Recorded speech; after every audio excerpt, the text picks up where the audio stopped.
Because it's just so good. It's the only radio station we agree on. Hey y'all, this is Bree Bagwell. Hey everybody, this is Aaron Watts. Hey y'all, this is Randall King, and you're listening to Uvalde Radio. Hey, this is John Stewart, and you're listening to Uvalde Radio. Texas Best Country.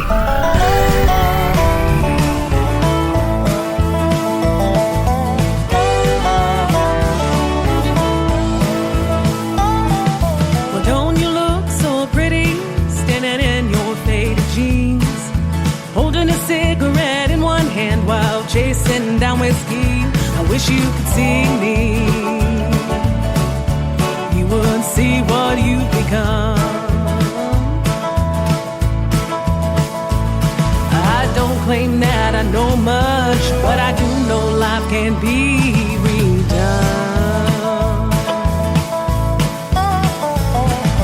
Here you are in another bar, acting like a fool. You thought you fell in love with some old cowboy, love treating you so cruel. If I could have told you, would you have acted differently? 9 months and 5 hours later, you and this cowboy's gonna have your baby. I can hear mama's words coming back to me. Slow down, you're going way too fast. Life has a way of creeping up on you. You'll live the rest of your days in the past. Mama meant I didn't get till I was 40. My life has had too many regrets to be free. Now I'm trapped inside this worn down body. Oh, life's taking its toll on me. Oh, life's taking its toll on me.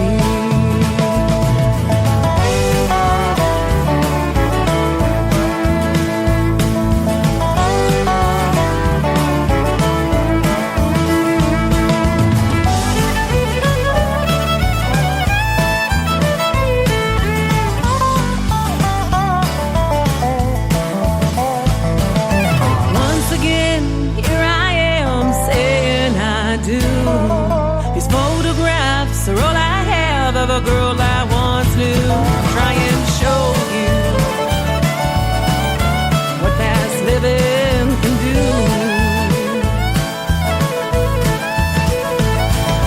Slow down, my daughter, before your life takes a toll on you too. I can hear mama's words coming back to me. Slow down, you're going way too fast. Life has a way of creeping up on you. You'll live the rest of your days in the past. My mama meant I didn't get till I was 40. My life has had too many regrets to be free. Now I'm trapped inside this worn down body. Oh, life's taking its toll on me. Oh, life's taking its toll on me.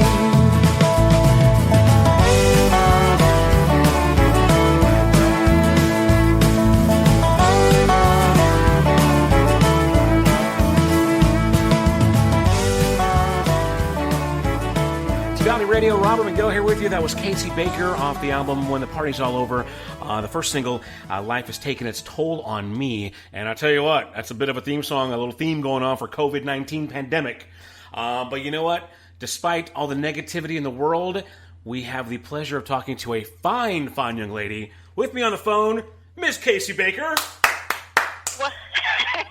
Hello there, Uvalde Radio. Wow, it's so cool to talk to you again. I haven't talked to you in well over a year now, right? I mean, on the air. Right, it's been a year. Too long. Yeah, so a lot has happened, both in your career and the world since we last, really did an on-air thing. But so the last time we spoke on the radio, you stopped by KVOU, we did a phone call. at Kyle Country when I was with the FM station, and then since then, your record's taken off. I started a new, community radio station. We hung out at the Texas Regional Radio Music Awards. We did that. Right. And then that thing got postponed, and now you got a brand new single, and here we are catching up. How are you?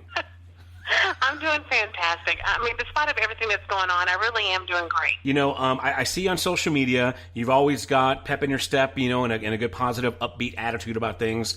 And that's just online. So I know in real life you're doing good. Let's go ahead and, I got to do this. Got to mention, North Texas, Dallas suburbs. What? That's right.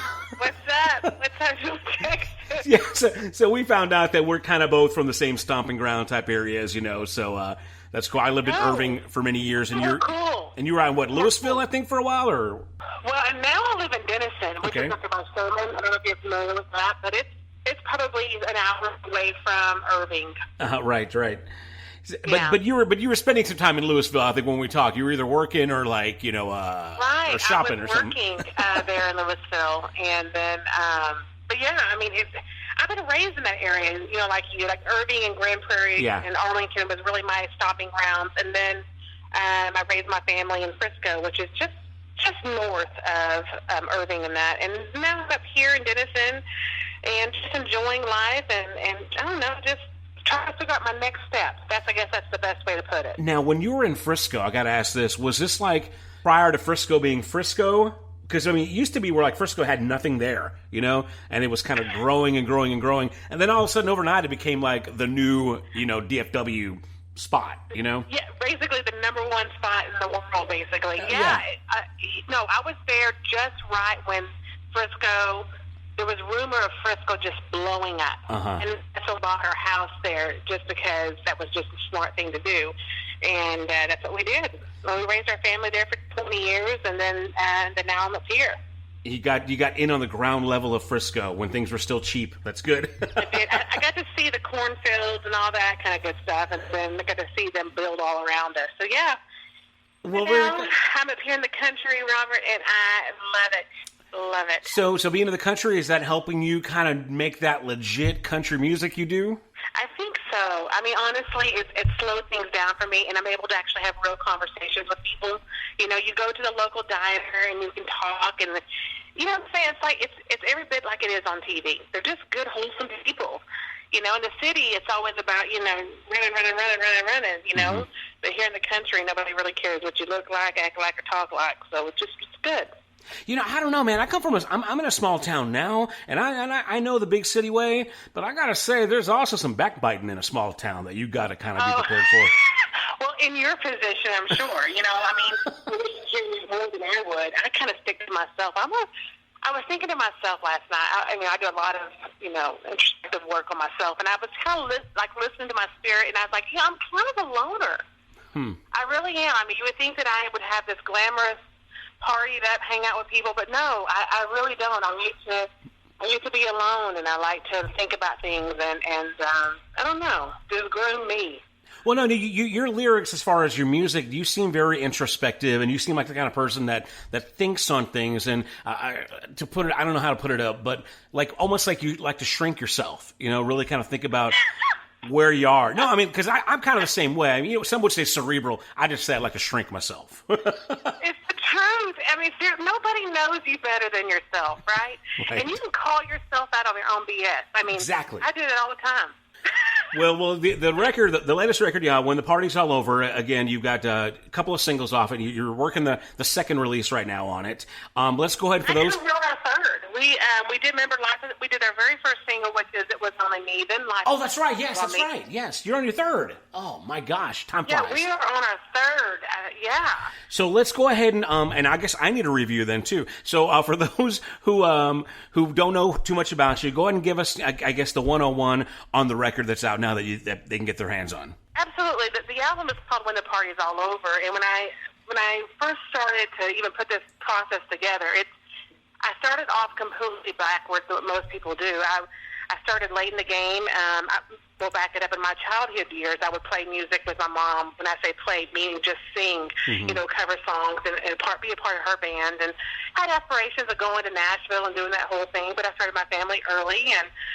And then, of course, you get wine and dine with that kind of lifestyle. And then when the kids grow up and you say, what's next? Well, for me, I just thought maybe music would just eventually fade, and it didn't. It just kept on. I think that the older my kids got, the Casey, the real me, started to cry out more and realized that I couldn't shake music anymore, so I had to sit down. So I taught myself how to play the guitar, and I started writing.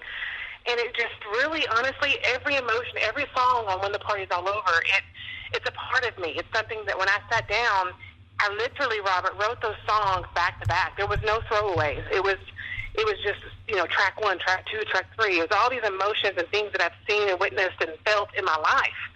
And so that's how it all happened. And so that's the beauty of part that makes this album so special, is that it was really raw me that was hurting a lot, one that was, just needed to get it out.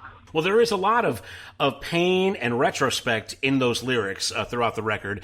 Do you feel like whatever you're working on now, whatever is to come, is it going to have a completely different tone, do you think? Are you in a completely different place? Or is that kind of what your style is going to be, to where, hey, this is the kind of, as a singer-songwriter, is that thematically where you think you're going to live? Oh, my goodness. I love that. I love that question. Thank you for asking that. I have to say that I've developed musically, and I'm ready to push forward. And what I am really, truthfully, on all this that I realize, what I really am is a storyteller. And so when I told you I like to stay, I think about people. I think about people's actions. I think about their life. And I think about all the people that's come in and out of my life, and trying to figure out how can I write something that is positive for somebody else, that possibly somebody else can relate to. And that's when I write, that's what I am. I am a storyteller, country girl.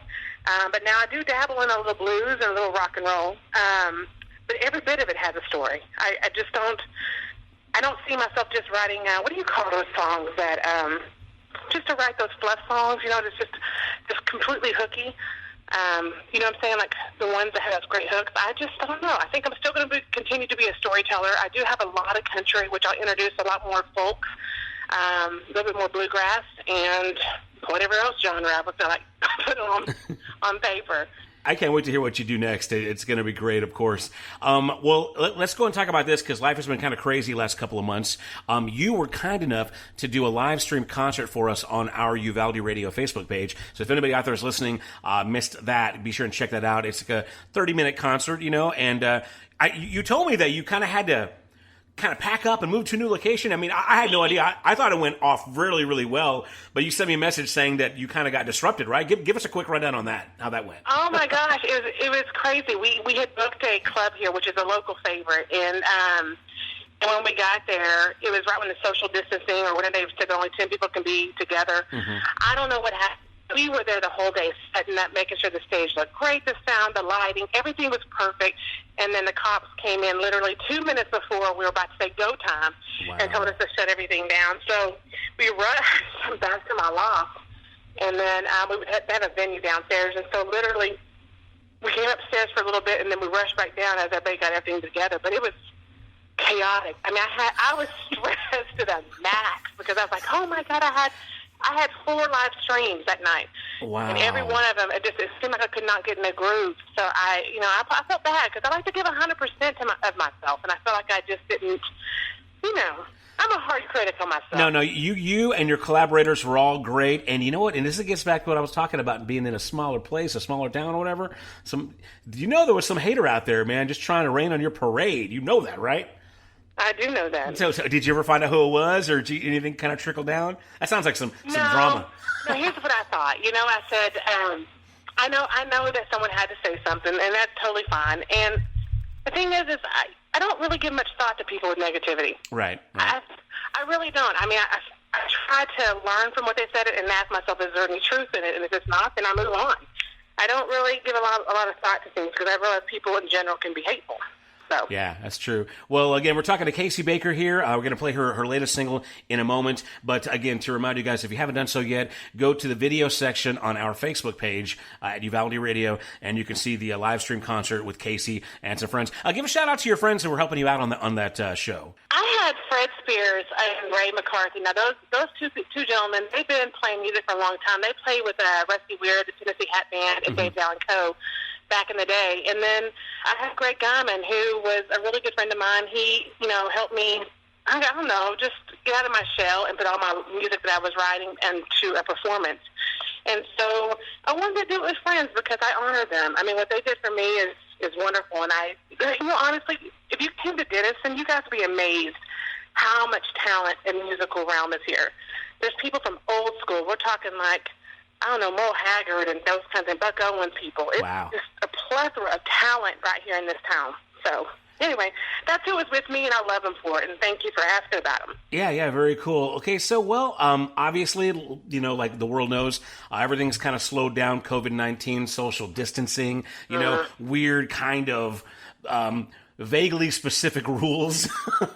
But as far as Casey Baker goes, Texas has started to kind of reopen to a certain extent. Are you going to get out on the road? Are you going to do some shows? Do you have any tentative plans? Well, this is my number one goal, and honestly, I got to hire a booking agent, somebody that knows the business better than I do, of course. And it's one of the things that you have to have. I'm starting to realize that is a booking agent.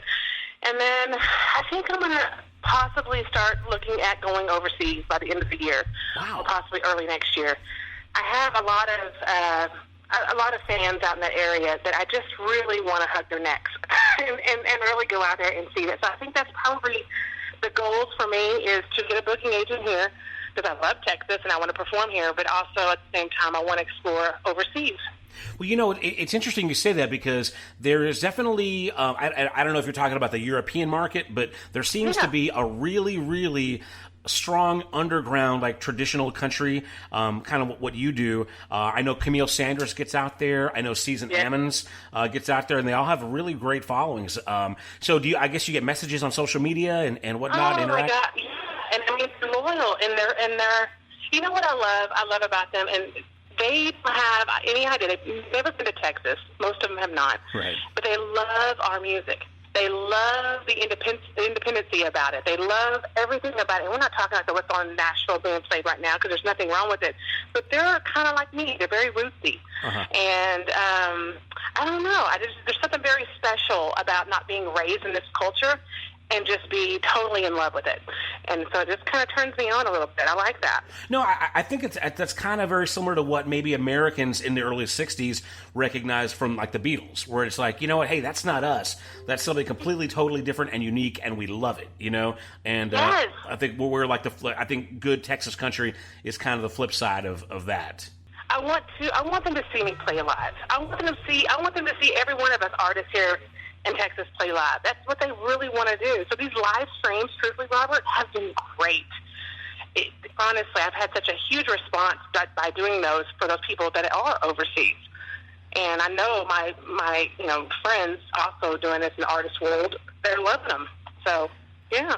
Now, let's talk about this because from what I understand, you're on the Texas Regional Radio Music Awards, the Future Faces. Future Faces. Right, the lineup now it got postponed for March because, man, that thing was scheduled right when COVID blew up. Yeah. So they postponed it to early August.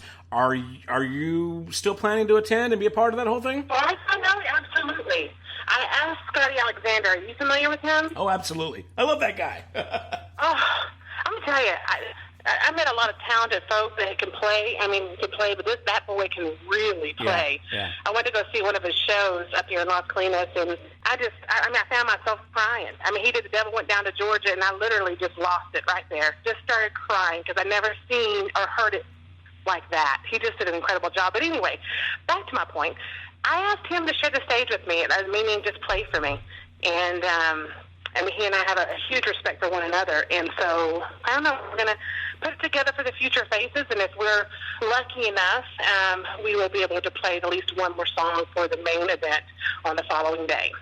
Well, that's fantastic. And you're in really good company in that Future Faces group. So that'll be in Arlington at Texas Live. And then, of course, the Texas Regional Radio Music Awards will be the following day at the Arlington Music Center, which we hung out at last year. And that was good times, man. Are you gonna get your party on in Arlington or what?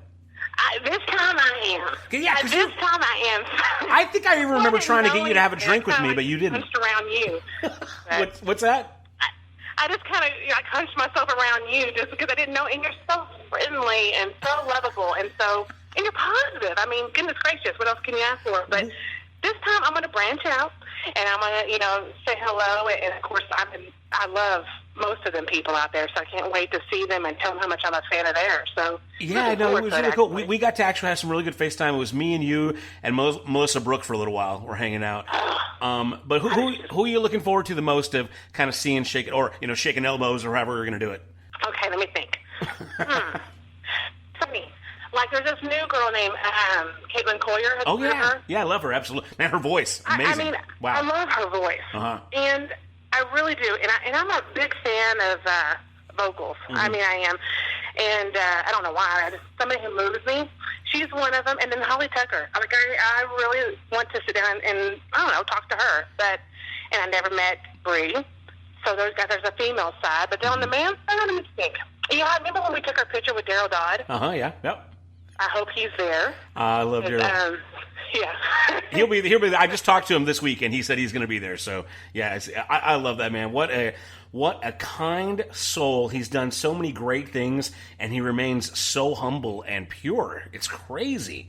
I mean, I'm hoping that I can, get to talk to him a little bit more and maybe get some things. You ask people who've been in the business a long time. It's like, hey, what are some do's and don'ts? Just give me one of each. And I would love to just kind of pick his brain so he can tell me. You know what? He actually told me in our recent interview that's one of the things he really enjoys is kind of, getting with the up and coming artists, and mentoring them and giving them advice, because he has. He's played with Martina, and Tracy Lawrence, and he's gotten songs recorded by Chris Ledoux, it's like crazy. His resume. I can't believe it. And that'd be a guy you might want to team up with on a songwriting thing too. You know what I'm saying? Well, I actually did. I wrote a song, and I think I'm going to reach out and see if he would like to do a duet with me. I don't know if he will be game on it, but I got in this duet writing phase, which I do love duets. But I'm looking for a particular voice, and I thought, man, I think he would do it. I think he would do a great job on the song. So I kind of figure out, and hopefully somebody will, let him know that I would love for him to produce a couple of my songs and then play some lead for me. Me and Double D are tight. I'll put a good word in for you. Will you please put a good word in for me? Because I live up in Denison, and I don't know, I'm just looking for somebody to help me get, I don't know, you at your trade, you just kind of want to be better. You don't want to get stagnant. You want to continue to be around people that can push you. And I think that he would be a great one to push me. I like how this went from an interview to like a networking experience. This is good stuff. Oh. Hey, again, we're talking to Casey Baker. So, Casey, it's really cool catching up with you. Again, the album is called When the Party's All Over, and we're going to play your newest single, We Don't Care Enough to Fight Anymore. Before we wrap up, is there any other information, any other news that's vital you got to get out there to the fans and potential fans? Oh, here's my thing. I cannot wait to be in your area, truthfully, because the fact that you are playing us and it's doing well on your chart, I truly want to say thank you to all the listeners on your station, and especially you and your beautiful daughter Cadence. I want to see you guys. I want to come. So if you guys are here, if any place that is looking for anything, I don't care about the pay, really. I just want to have a go there and out with you guys. So just kind of put the little buzz in the air. Yeah. I just want to be there. I can make that happen, absolutely. So, we look forward to that, and we will partner and make that happen very soon. Well, again, Casey Baker, thank you so much for taking a few minutes to talk to us. Let's go ahead and get that new song on. It's called We Don't Care Enough to Fight Anymore. Do you want to go ahead and give us just a quick overview of what this song is about, what we're about to experience in our ears? Sure. I wrote that song when I was at IHOP with my dad. He just asked me, Casey, how's so-and-so? And I said, Dad, sometimes I just don't care enough to fight anymore. And as a songwriter, you say these cool, clever little lines, and it clicked. And so I think I wrote the song probably within maybe 30 minutes. And but it was some truthful, because when you're married, most people understand. Mm-hmm. it's all about communication and compromising, and you can lose it very quickly. And so that's just one of the reasons why I wrote the song. Is that's just where she was or he was in the song. So there you go.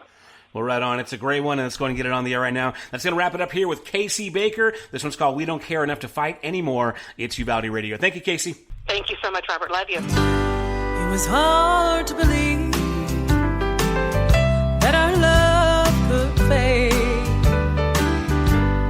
Now I see when I saw it on your face. I didn't break down. I understood why. I knew what I had found without words or a sound. The truth we tried to hide. We don't care enough to fight anymore. I can't pretend and you can't ignore. Our love's not in it like it was before. We don't care enough to fight anymore. I don't have to be right anymore. We've lost what we were fighting for. My heart's been locked behind some hidden door. We don't care enough to fight anymore.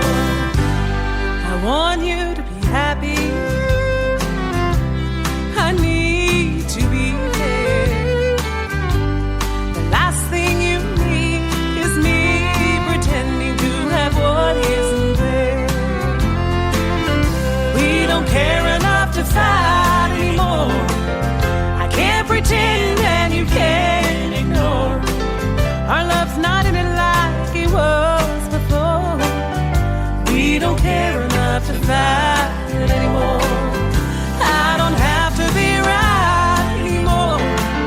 We've lost what we were fighting for. My heart's been locked behind some hidden door. We don't care enough to fight anymore. I know this can't be easy to hear, 'cause it's definitely not easy to say.